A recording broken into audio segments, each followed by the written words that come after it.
कुणीतरी विचारलं ना साजन कुठे गेला, कुणी विचारलं?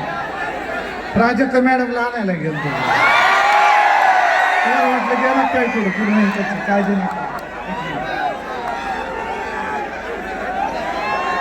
प्राजक्ता, श्री गोंदेकरांचा उत्साह तू पाहिलेला आहेस. आज दहीहंडीच्या निमित्तानं तू इथे आली आहेस. सगळ्यात आधी तर दहीहंडीच्या शुभेच्छा श्री गोंदेकरांना. नमस्कार श्री गोंदेकर. जय महाराष्ट्र. जय भवानी.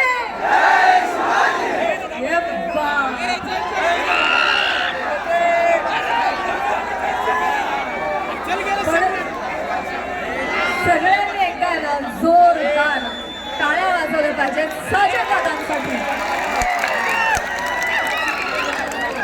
आज तुम्ही खरं तर त्यांच्यासाठी इथे आलेले आहात.